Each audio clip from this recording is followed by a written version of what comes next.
Hello, and we're back. Episode 436. I'm Trevor. Scott, you're back from a bad Yep, headache. I'm back. Yeah. Feeling better? Oh, much better. It's just one of those things. I do suffer from migraines, which got me last week. Anyway. Yeah. Joe, the tech guy, you're looking well. Evening all. Yes, he's good. John is in the chat room. Good on you, John. Saw John the other day down at Coolangatta, shared a beer at a half-price happy hour. That's pretty good. It's good chatting, John. Once we're off air, you better tell us what he was going to say about the Fatima payment thing. It was really just in his branch, him and one other guy kind of voted for some motion kind of supporting, I think. But, it wasn't anything too secretive. Right, fair enough. And Tanya's there, our Pastafarian leader, is in the chat room. Very good. Fair enough. Yeah, well, gee, guys, anything major happen in the last couple of days at all? Nothing that I can think of. Yeah, we better have a bit Trump of a talk. came in with an inch of losing his life. Yes. Because I think it was closer than an inch. Well, although it's debatable, actually, it might have been depends. something else that shattered that cut his ear. Oh, really? Okay. Yeah. There was talk about a teleprompter screen having been shot. Right. Yeah. So, yeah, somebody with an AR-15 got 150 metres away from him on a roof and opened fire, shot a number of shots.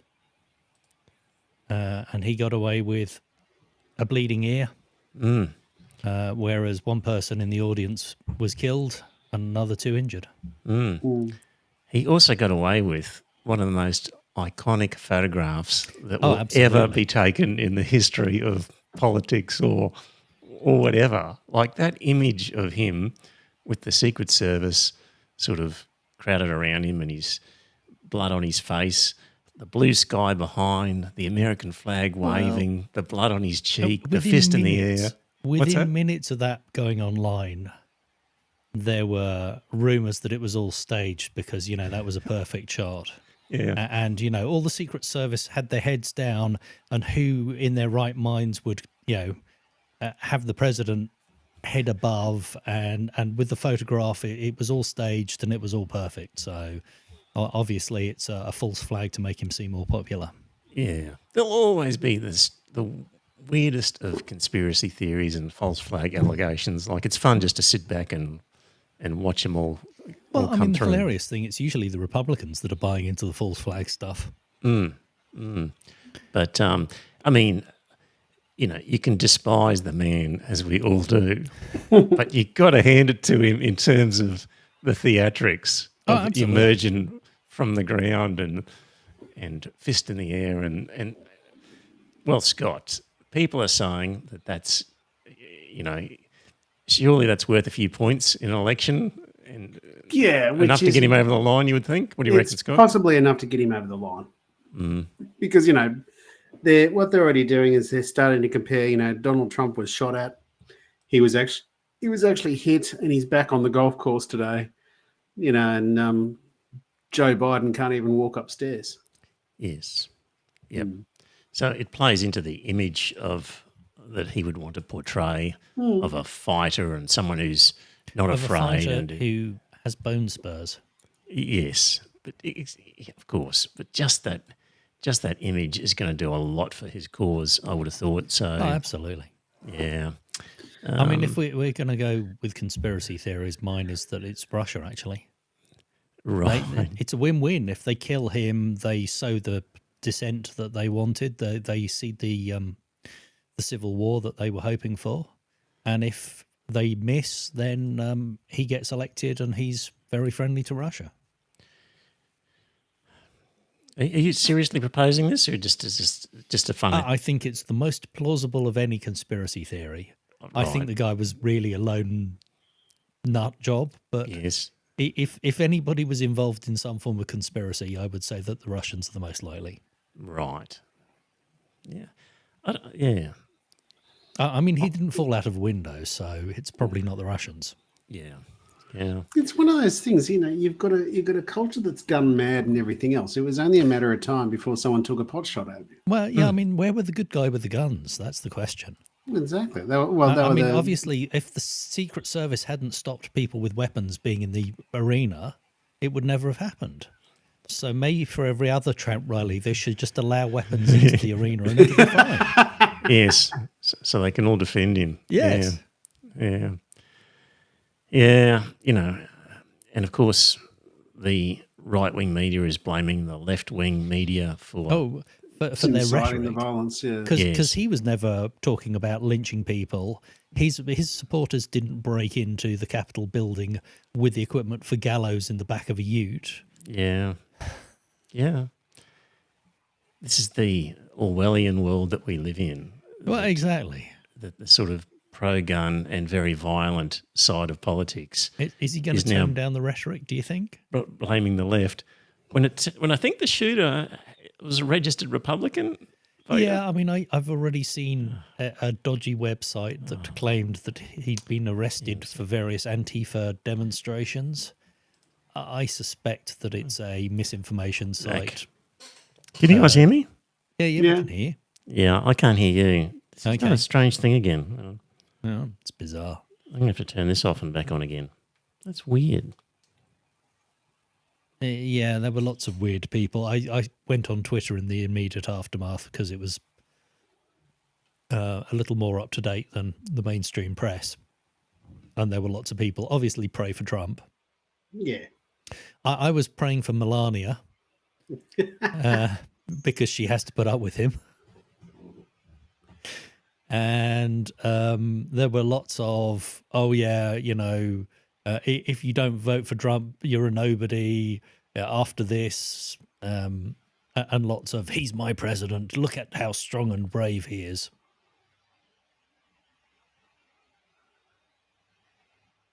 And Landon here is quoting He's Revelations. quoting Revelation 13:3. Yeah.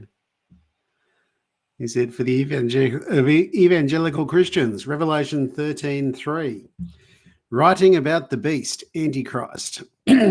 One of its heads seemed to have a mortal wound, but its mortal wound was healed, and the whole earth marveled at it. Which is just a thing that's basically suggesting that Trump is the Antichrist. No, we still can't hear you, Trevor. Hang on, you've muted yourself, Trevor. Okay. There you go. Yeah, that's good. I've unmuted you. Thank you. I'll let you guys loose for 1 minute. On return, Landon Hardbottom's quoting Revelation. Scripture at us? Is he linking Revelation as a predictor of what's happened here with... Yeah, he's just that Trump is the Antichrist. what he's saying is that Trump is the Antichrist, and Yes. that these idiots should back away from him because he's obviously the Antichrist. There's also somebody who apparently a couple of months ago, some religious preacher predicted that Trump would be shot at and that he would go deaf in one ear because the bullet would pass so close, but it would spare him. And therefore this is obviously God's will. Yeah. I wonder how many other predictions there are out there that he's made that they're not right. Yeah. Well, there's enough people out there making predictions that some of them are bound to be right. Well, exactly. What do you reckon would have happened if he'd actually been shot dead? What would have I think happened? Melania would have been happy. Well, exactly. Yes, but what do you think would have happened in terms of politics? I think Joe Biden would then probably feel okay that he could actually stand down if he was actually dead. That's assuming that Joe Biden is only really in it just to beat Donald Trump. I don't know. But if he is, then that's possibly, with Donald Trump dead, he could possibly then just go and enjoy a retirement. Biden is in it because he spent his whole life trying to become president, and now that he's president, he doesn't want to give it up. Like, Yeah, I this is suppose. just a classic power grab and a power hang-on from Biden's point of view. But There's an assumption that if you take out Trump, that all the problems with the Republicans goes away. And Trump is merely a symbol of the problems. He's not the cause of the problems. I would have thought that he probably is the cause of the problems. No, I mean the Tea Party was around before Trump. He's, Yeah, but the Tea He's just Party a Moscow was Mitch was around before Trump. who was around before Trump. Sorry, Moscow Mitch. Mitch who's McConnell. Moscow Mitch? Mitch McConnell. Yeah. You know, the division has been there for a long time.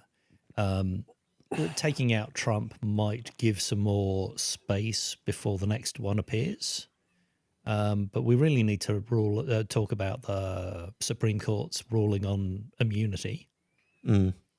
Basically saying that the president is immune from criminal prosecution for official acts that he commits whilst in power. The Supreme Court's dissenting opinion said this means that the president could order SEAL Team 6 to assassinate their political rival. So Joe Biden could take out Donald Trump with impunity. that was in their written dissent, was it? That was in the written dissent from the Supreme Court. Wow. So I actually think if he's going to do that, he should take out the Supreme Court justices that ruled in favour of this. Who should? The president should. Oh, okay. Should shoot the Right. five conservative Supreme Court justices, leave space for some rational justices to be appointed. Dear YouTube censor, that is a joke. It's not meant as serious. You know, calm down. I don't think they're it's going to listen to. hyperbole. But I'm saying if he's going to do this sort of thing, we'd be better off worrying about the Supreme Court than worrying about Trump. It's just an empire in collapse. Trump is just a symptom of absolutely. some much deeper problems. But the Supreme Court is stacked. Yes. The ruling means that effectively a dictator will be in power within the next 20 years in America. Absolutely, it's one of the things I just think to myself. It's only a matter of time. What's a classic sign of a dictator? Well, when a dictator is nearing the end of their life and it's time to hand on power, who do they hand the power to? A family member. Yes. Which is why he's grooming his daughter for it. And what I was getting to is with my initial question of what would have happened had the bullet actually got him, who would be the successor?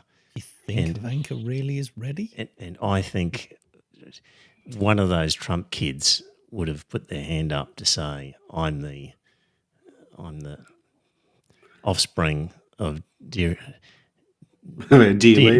leader Trump, and I take the rightful place. And there would have been threatening civil war had they not been given his spot.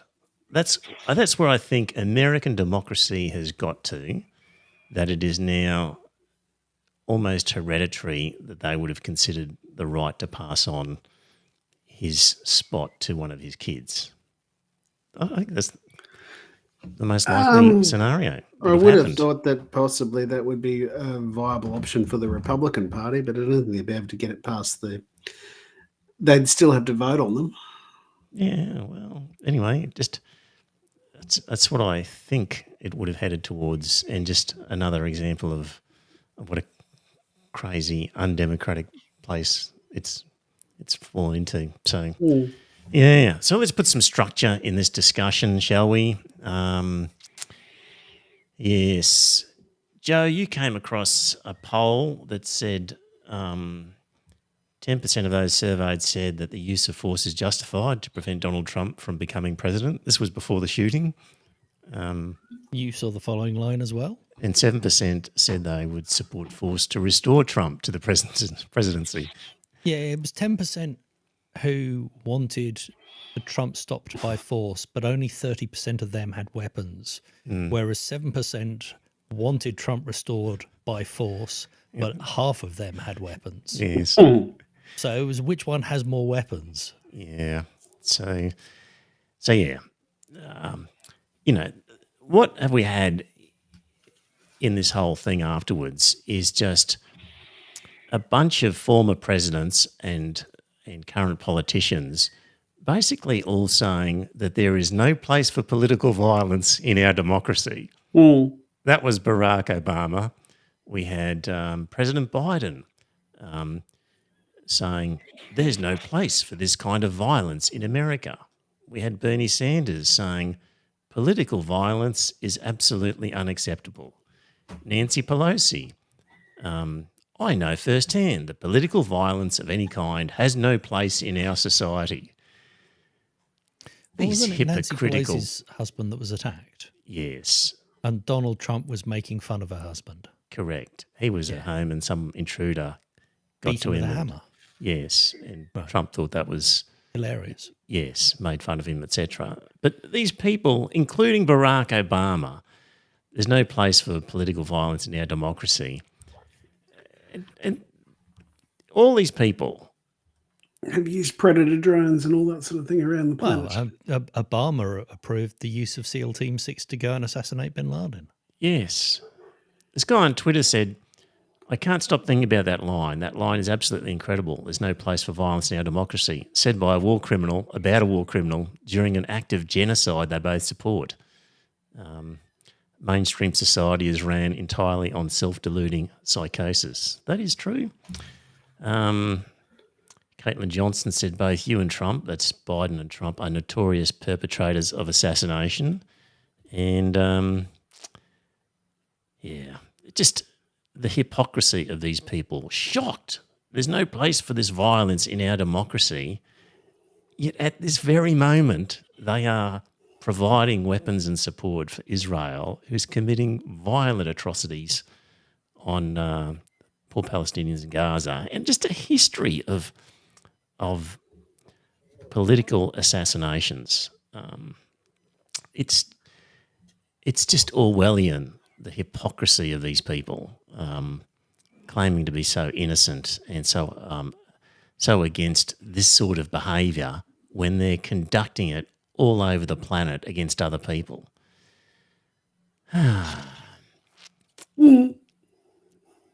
It's one of those things. I just I've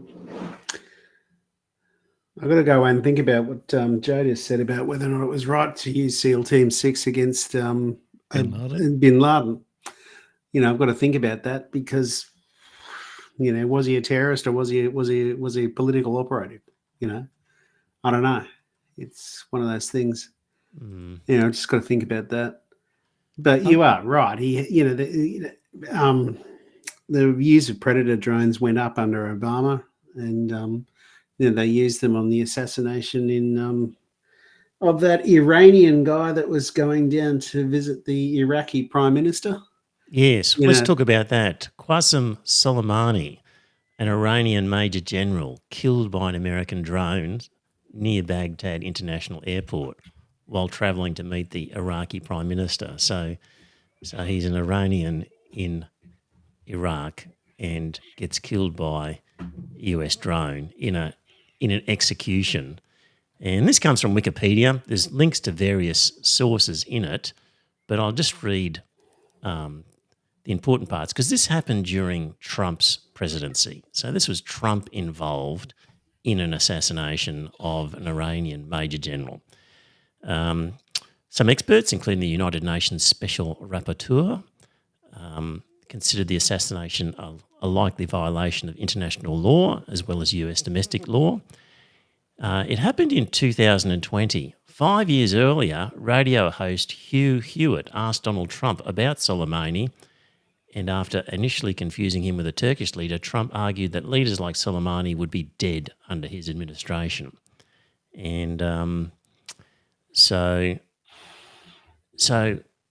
what it says is that the killing of this guy, whom US officials regarded as a facilitator of attacks on US personnel in Iraq, was listed as the most extreme option of many options on a briefing note. And what they do is there's a practice amongst Pentagon officials whereby a very extreme option is presented to presidents so as to make other options appear more palatable. So, you know, when something comes up, they say you could do A, B, C, or D, and one of those is really extreme so as to make the others palatable. And Trump chose the extreme one, which was to kill Soleimani. I hadn't heard that before. Yes, it was only when reading this. According to journalist Bob Woodward, 4 days before the strike, Lindsey Graham tried to change Trump's mind. as they discussed the decision while playing golf. I mean, that's what you do when you're the US empire. You just talk about who you're going to kill while you're playing golf. I mean, you want to sort of be multitasking. So, and then the day before, Trump had finalised his decision to use the most extreme option that his advisors had provided him, which reportedly stunned top Pentagon officials. The New York Times report cited unidentified US officials as saying the intelligence regarding Soleimani's alleged plot against the US was thin, and the Ayatollah had not approved any operation for Soleimani to carry out. In contrast to the New York Times, there were unidentified sources cited by the Washington Post that Trump wanted to kill Soleimani to avoid the appearance of weakness amid the ongoing Persian Gulf crisis, since his decision to call off an airstrike against Iran in 2019 led to negative media coverage.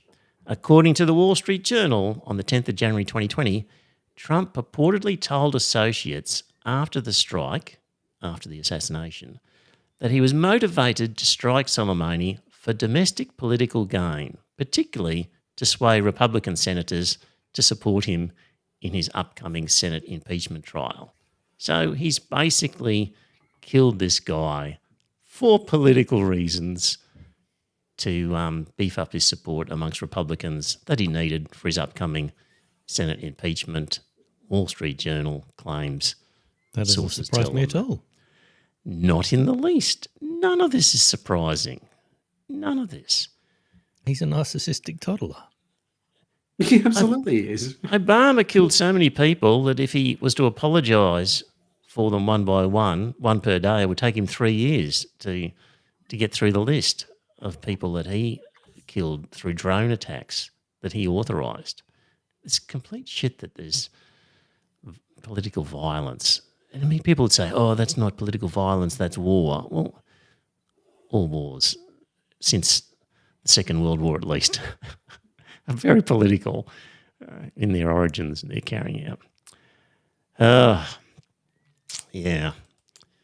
Some of the funnier side of this, according to The Shovel, the NRA has responded to the Donald Trump rooftop shooting by calling for a ban on rooftops.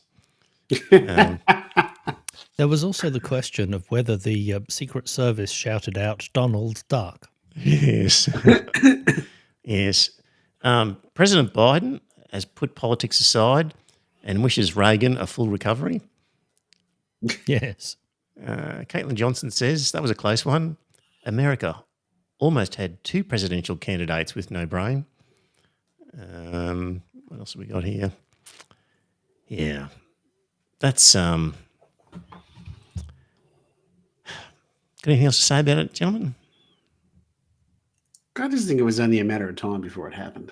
You know, one of the things my brother said to me last night, he was concerned that this had the attack came from the left. You know, he said, had the right wing done it and all that sort of stuff, we'd all be rightly to be able to be mortified that it happened.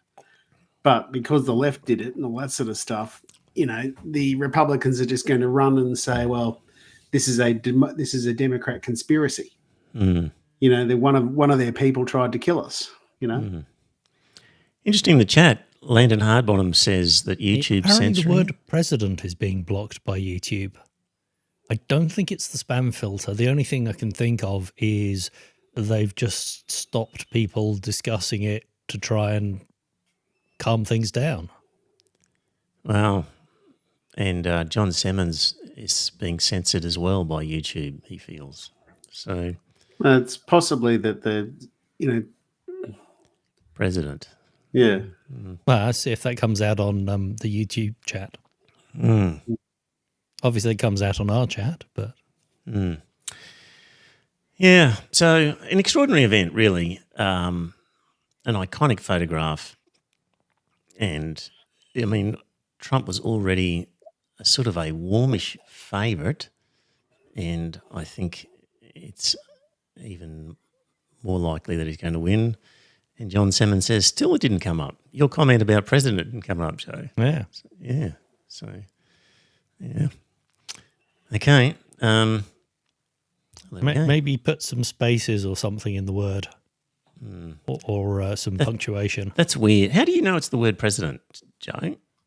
Because John said he tried typing in, and every time he put the word president in any of his comments, he just got blocked. Wow. Okay. All right. Well, we can move on. I was reading. Let me just find it here. The Iron Heel by Jack London. This was recommended by Watley. Watley corresponds with us a lot, and recommended this one. And I found a section of it to be quite interesting. So, just in the lead up to this, another person on Twitter had this thing: what do Western Marxists get wrong? And what do they get wrong about Marxism? And she reckons that Marxism in the West is often perceived as a moral ideology focused on achieving equality of the classes, I guess.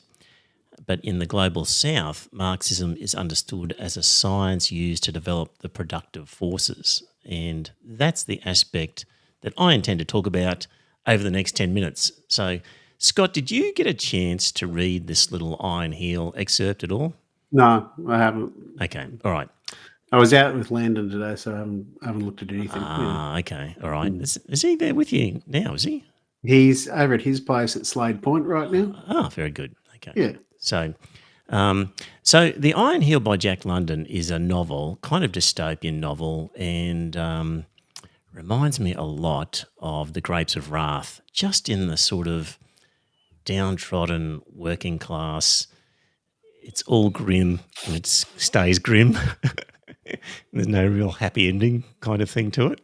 But and it's also a little bit, unfortunately, it reads a little bit like Ayn Rand in that the characters are just so exaggerated and, you know, the male heroes are just so manly and strong and whatnot. It's all a bit over the top in that respect. But it did have one section in there where this guy who is this socialist is confronting these oligarchs and he's talking to them to explain why the capitalist system has an inherent fault. And I'm just going to run through basically the story that he tells. And it's sort of the inevitable breakdown of the capitalist system, which he says he'll demonstrate by maths. And he says, there's a shoe factory. The factory takes leather, makes it into shoes. So it takes $100 worth of leather. The leather goes through the factory, comes out in the form of shoes, and let's say it's worth $200. So what has happened? $100 has been added to the value of the leather.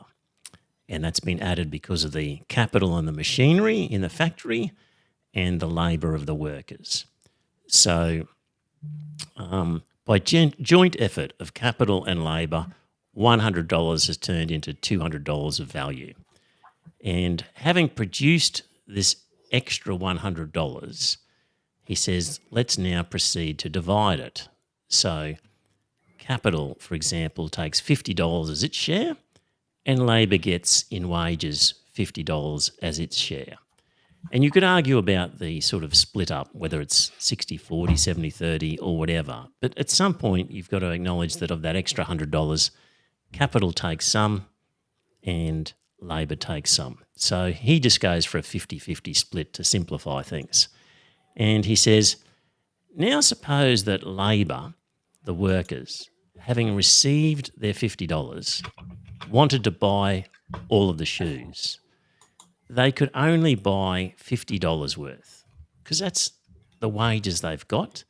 The maximum they could possibly purchase would be $50 worth. So there's $50 worth of value of shoes that the workers can't buy. And he says that happens in factories and workplaces all over the country. So if you're taking motor vehicle manufacturing or other industrial, any capitalist enterprise where they're creating value, the workers will never be able to buy all of the value that they've produced in conjunction with capital. So what does he say here? If you looked at the total of all the factories and you said, let's take for round figures, the production in wealth of the United States in 1 year is $4 billion. Labor has received in wages during that period $2 billion. Capital gets $2 billion. How much can they buy back? $2 billion. So Labor can only consume $2 billion worth. There's still $2 billion worth unaccounted for, which Labor can't buy. It just doesn't have the wages to do it. Scott, any arguments with that so far? No, that makes perfect sense, yeah. So $2 billion is left to capital. Does capital consume all of its $2 billion? It can't. No. And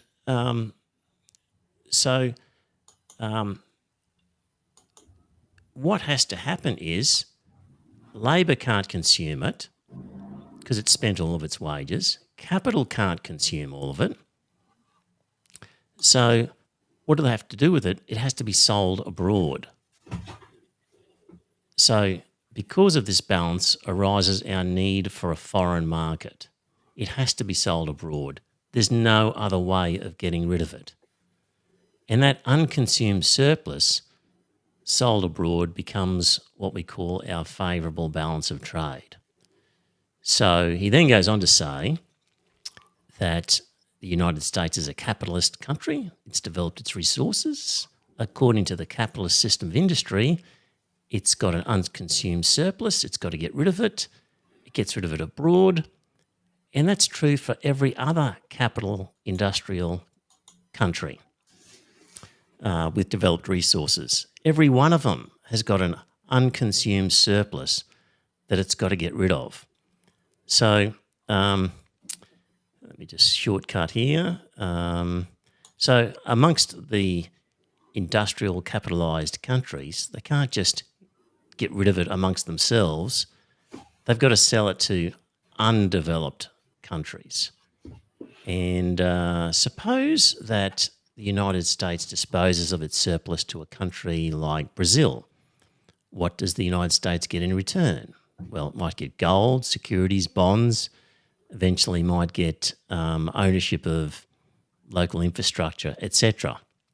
Eventually, if Brazil became capitalised and industrialised and it also had a surplus, it would also then have to try and get rid of that surplus somewhere else.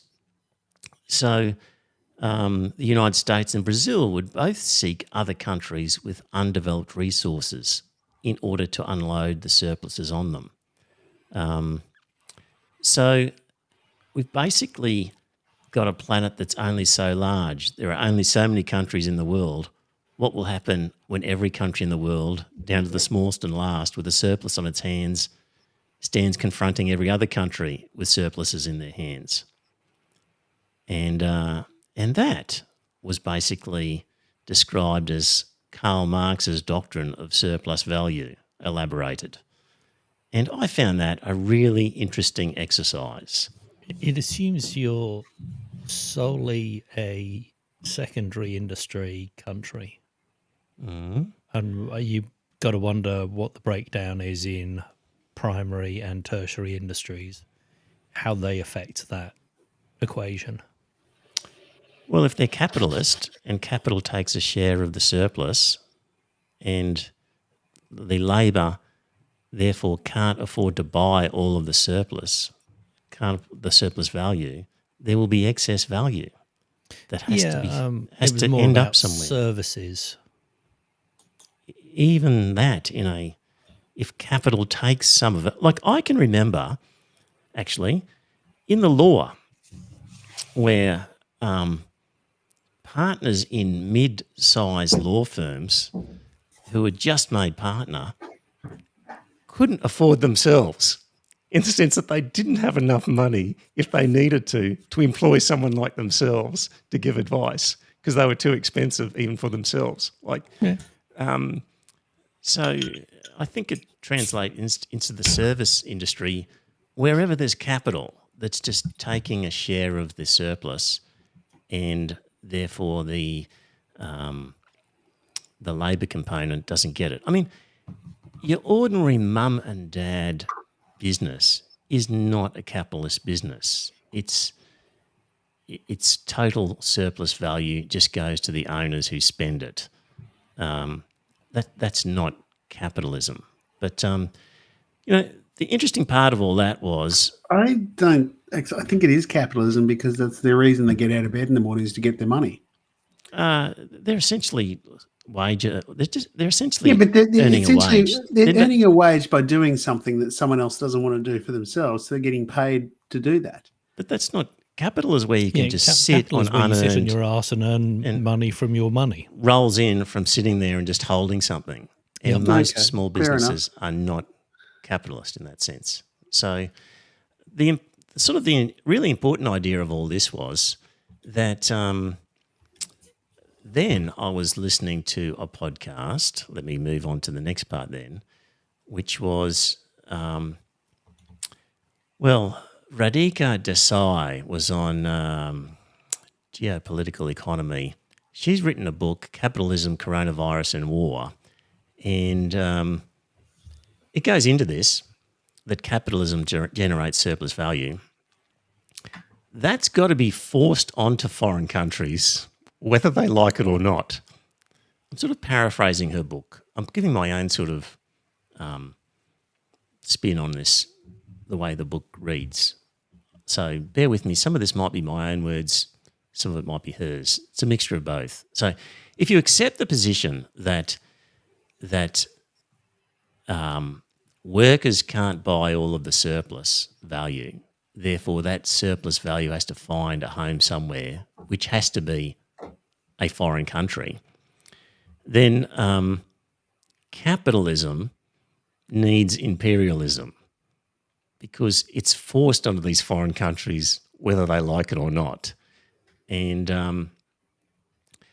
in her book, she's talking about the progression from neoclassical economics, which emphasised free markets, and that emerged just as capitalism was entering a monopoly phase. And she says that the left accepted capitalism as the only modelled and argued only for a nice capitalism, without understanding that capitalism needs imperialism. So the left looked at the wealth of Western countries and attributed it to industrial capitalism rather than imperial theft. So what we're saying there is, if you accept that surplus value argument is correct and it has to go to foreign countries, then capitalists will make sure it goes to those foreign countries whether they like it or not. So capitalism needs imperialism, and if you're looking for a nice capitalism that doesn't force imperialism, it can't happen, because you'll be left with all of this unused surplus. So just looking at the history of sort of economics, there was an oversupply, a crisis of oversupply and poor demand, so surplus value in the late 70s. This was fixed by cheap money, deregulation and privatising public assets. This turbocharged the Western finance sector at the expense of the Western productive industrial sector, which led to price bubbles. The financial crisis and COVID pandemic threatened the bubbles. More cheap money was allowed. That was used for share buybacks to prop up stock prices. And now with BRICS and China's Belt and Road, many countries are rejecting the sort of neoliberal financialised capitalism centred on the USA. And she argues that capitalism has really reached a tipping point. So I think there's a lot to that there's this surplus value. It's got to find a home. It's been forced on all these other countries. Now they don't have to swallow it. And I think she's right, that sort of capitalism has reached a tipping point. So here's my own thought. if you could run a closed capitalist system, i.e. you're not relying on forcing the surplus to be rammed down the throats of foreign countries, you could possibly do it if the workers could spend wages and social security, and if capital's excess value was taxed or controlled sufficiently. So basically, if you could have a system where capitalists couldn't retain much of the excess value, and that most or close to nearly all of it went back to the workers, you could run a closed system. And arguably, that's what China's doing, because China has held on to the key parts of the economy of banking and finance. It's held on to transport and infrastructure, the ownership of all those things. Where there's potential for monopoly, the state owns it. So the areas that have been privatised in the Chinese economy are areas where there's massive competition, where there's multiple firms competing in a dog-eat-dog fashion. And because of that hard, free market competition, that competition eats away at the capital that the capitalists, or the surplus value that the capitalists can hang on to, and more of it goes back to labour. So there's less held in the companies. That's why a lot of the Chinese companies, even the most successful ones, BYD, the battery car manufacturer, and others, they're not nearly have the same share price as Western companies of a similar type. And it's because they're not running in near sort of monopoly situations, and the competition is not allowing capital to keep a hold of a lot of that excess value. So, sound compelling, Scott? I've got to read it. You know, I've got to read it to understand it. But yeah, you haven't said anything that's got my hackles up. So, you know, I've got to read it. Yeah, I found it very interesting, the idea that the surplus had to be forced on outside countries because it's the only place it could go. Yeah.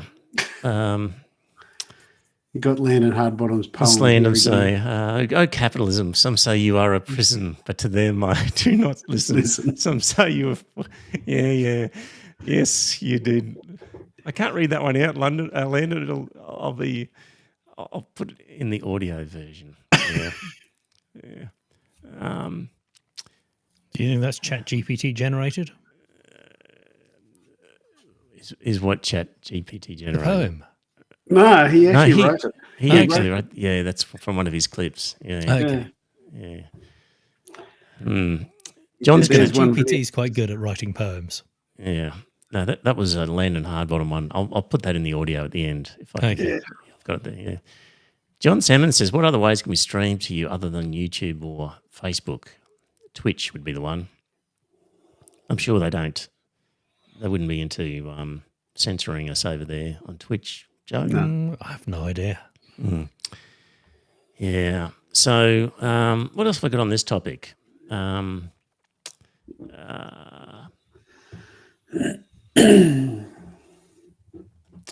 Yeah, let me just get this part here. To truly comprehend what's going on, one, of course, needs to consult Karl Marx and Das Kapital, which declared that people of the same trade seldom meet together, even for merriment and diversion, but the conversation ends in a conspiracy against the public or in some contrivance to raise prices. As soon as the land of any country has all become private property, the landlords, like all other men, love to reap where they never sowed and demand a rent, even for its natural produce. And the writer of this article goes, "Ha, gotcha. that wasn't Karl Marx. It was Adam Smith in The Wealth of Nations. What people don't recognise, Scott, is that Adam Smith in The Wealth of Nations was keenly aware of the problems of imperfect markets and monopoly power and how that was just ruin the whole idea of an efficient system. I know, he was quite visionary. Are you aware of the Phoebus cartel? The Phoebus cartel, no? No? It was a cartel of light bulb manufacturers in the 1930s. Yes, this rings a bell. Yeah, that conspired to reduce the average life span of a light bulb so as to, and they agreed that no light bulb would last more than so many thousand hours, Yes. so that they basically could continue selling light bulbs to their consumers, rather than one of them go off and develop one that had 5 times the lifespan and their profits would diminish. Yep. So this is where I think China is figuring it out, in that they're not allowing monopoly power,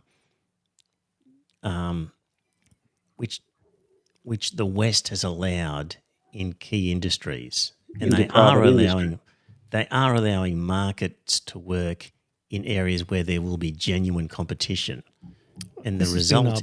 our problem with selling off of the public assets was that we sold off natural monopolies, Yes. which has allowed companies basically to sweat those assets, provide poor service, create huge profits, and then turn them over to the government because the government can't afford for them to collapse. Yep. So For sure. So that's where they've got it figured out. There's an article in the show notes that talks about the Chinese electric vehicle market, how there's all these manufacturers. It's a tough competitive environment, and the result is that prices, people are getting really good value cars in China at a great price, and the actual car companies themselves are not accumulating massive profits. Have you seen the newspaper articles about the what's Elon Musk's the Teslas Right. sitting apparently in the bond yards over here because nobody's buying them Really? because the BYDs are so much cheaper. I mean, apparently Tesla has slashed $10,000-$15,000 off the price of their vehicles, and people still aren't buying them. So he used to joke and laugh at people who suggested that the Chinese might provide competitive electric vehicles. Yeah. He just sort of scoffed at the idea. Well, in Europe, that's what they're mostly driving is Chinese electric vehicles. You know, they're not really buying the Teslas. You know, it's the only concern I have is that every electric vehicle's got to talk to its home base and that sort of stuff every now and again. So if China decided to actually get involved in a scrap with us, they could turn all those vehicles off immediately. You know? Can they? Yeah. They can. But not just electric vehicles, petrol vehicles now all phone home. I've got a friend who works in Germany on the CAN bus, which is the vehicle communication system. And he writes the software for a router that translates in between all the different modules, and everything, and I mean literally everything you want to turn on, you press the all-in-one car entertainment system, info system. Any button, any menu selection you make, it phones home back to BMW, Audi, Mercedes, whoever, to say, this is my subscriber number. Do they have access to this? Have they purchased this module in my software? Right. I remember one of those modules was the heat warmer in your seat. The heat warmer for the seats, the front seats. That was actually on a subscription model on some cars. Yes. So you go to turn the seat warmer on and hang on a minute, I'll just check with you the financial. So my friend was saying that they had, I can't remember what manufacturer's vehicle in their workshop to do some testing.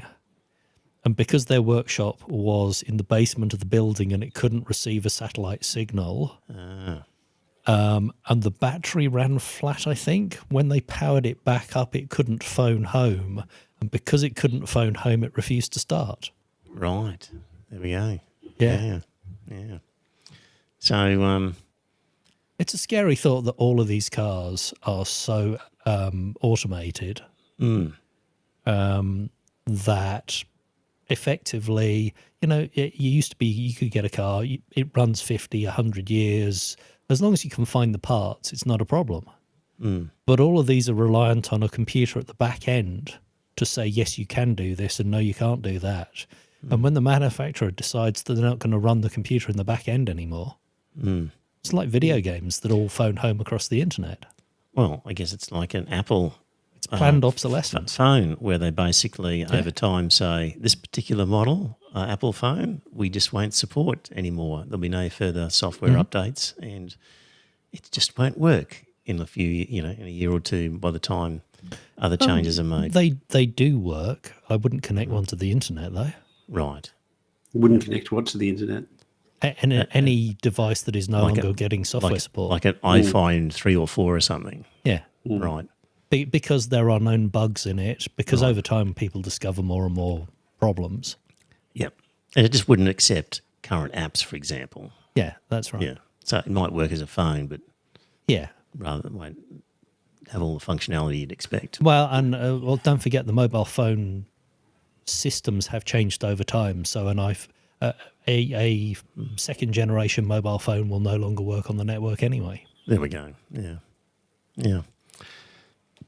What else did I want to say here?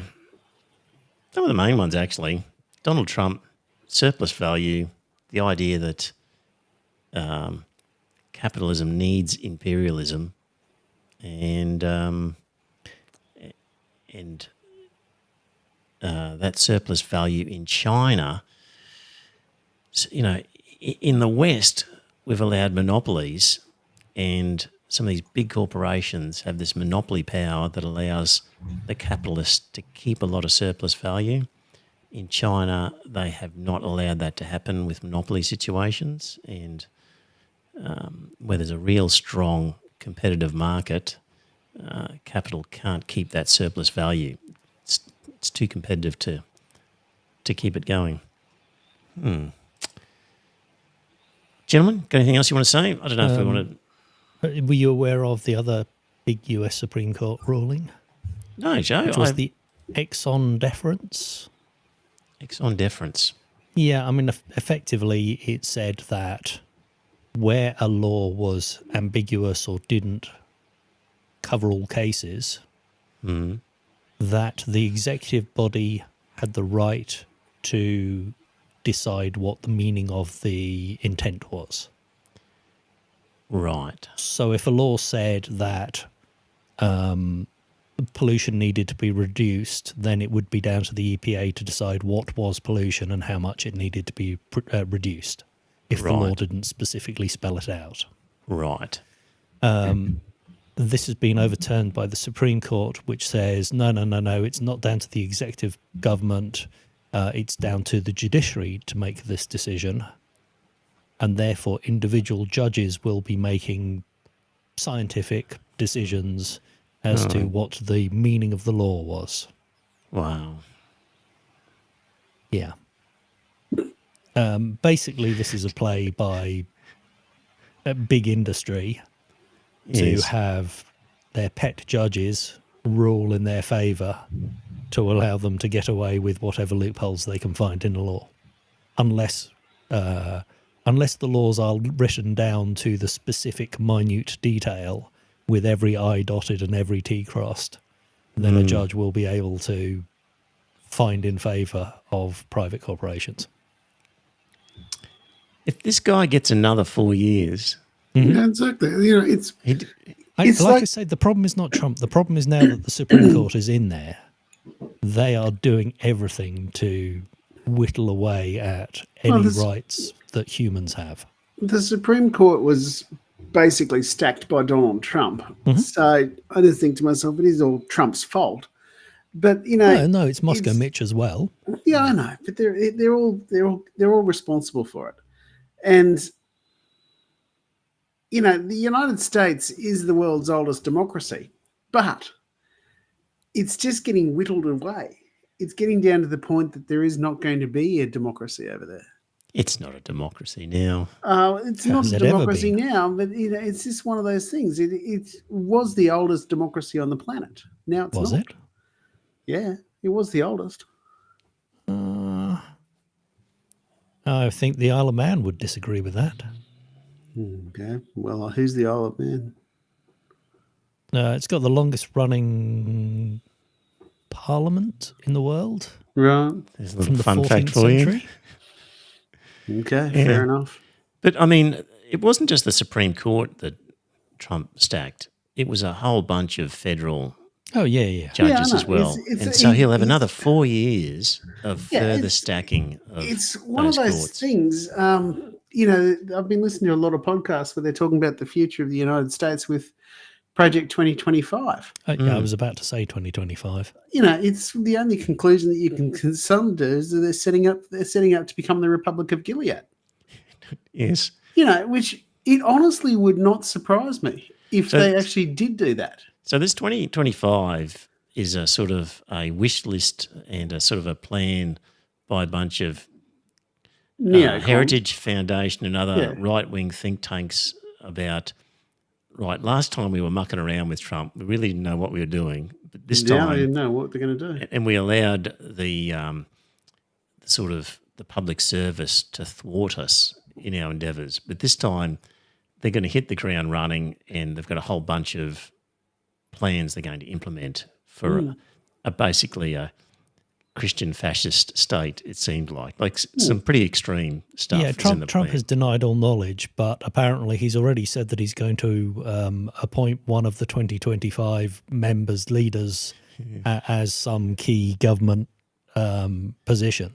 Yes. And he was in bed with them last time. He knows full well who they are. He Yes. knows full well There's their some- plans. Yeah. Yes. It is shaping up as a Gilead type situation. It is, you know, they've already moved on abortion. They're talking about birth control, for Christ's sake. Mm. You know, now that is something that I never honestly thought anyone would actually have an objection to. We're really going to end up with what we've talked about before, with a split of the sort of west coast of California. Well, the West and East Coast, and then the flyover states. Yeah. And then on the other side, New York, and somehow the union breaks up as the empire collapses. Who keeps control of the nuclear weapons and the military is the big question in all that. That is the biggest concern, is because you cannot have the nuclear weapons falling in the hands of the Republic of Gilead. Yeah. Did you see the apparently some Supreme Court appointee, or maybe it was one of the federal judges, and they were being grilled by the Senate, and they were asked, what do you think about Brown versus the Board of Education? And they refused to respond on that. Right. Now, this was the one that allowed desegregated schools. So they refused to answer the question as to whether they thought schools should or shouldn't be segregated. So having basically said, and don't forget, there were at least 3 of the justices that were asked about Roe v. Wade, and they all said it was settled law, and as far as they were concerned, it should stay settled law, and then they promptly overturned it. Yes. So they're now refusing to talk about segregated schools. The only one that they can't touch is Loving versus Virginia, which, of course, is Mixed marriages. mixed marriages, yes. And that's Right. because Clarence Thomas is in a mixed marriage. Yes. Yes. So that's the only one that they've ruled out overturning. Yep. When will this shambles be recognised by the general public, I wonder? Well, a lot of them think it's great. In America, I guess. I saw an article of people who are moving to to Russia because it's like 1950s USA, you know, where women knew their place. Right. Women and gays knew their place. Really? Who's moving to Russia? From where? Central US. I presume white middle class Americans are moving to Russia for the traditional family values. Yeah, basically. Right. You have to find me some information on that. It was a news article I saw. It was like I couldn't believe it, but yeah, apparently it's true. Right. Yep. Ah, dear. These things can happen and roll on pretty quickly, I think. What do they say? Like, nothing happens for decades and then it all happens in a week or something like that. Mm. So certainly if that bullet had hit Trump, that would have been one of those events that triggered, you know, a decade of history in a matter of a few weeks. Yeah. And he's still triggering stuff. He's accelerating the demise or the apparent demise. Oh, my goodness me. It's just a shambles. And we sit back and watch it develop and hope they don't blow the rest of us up. Yeah, along the way. which could actually happen. I wonder what's happening in the corridors of power in places like China, where they're just looking at this and thinking, how do we control these guys when they collapse into some dystopian nightmare? I wonder what their plans are for dealing with it. I don't know. Yeah. Right. Anyway. Okay. Well, there's an hour.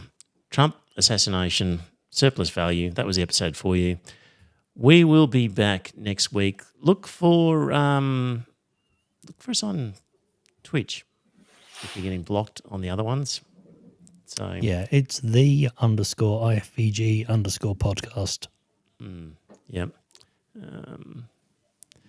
Alison reckons if Trump had been decommissioned and replaced, that replacement would get more votes than Trump would have. Possibly, yeah. Well, it's like Nikki Haley said. She said the first party that gets rid of their octogenarian candidates is going to wipe the floor with the other one. Mm. You know, and I don't know much about her other than she's a Republican, but that was an eminently sensible thing for anyone to say. Probably. They would have got double. They would have got the benefit of our hero Trump was killed and we're going to support the Republicans, you know, to honour his name. Mm. And it would have been, we've got somebody younger, so that's good. So Marjorie Taylor Greene. No, good Lord, no. Yeah, good God, no. Righto, it's all a shambles. We'll be back next week. We'll talk to you then. Bye for now. And it's a good night from me.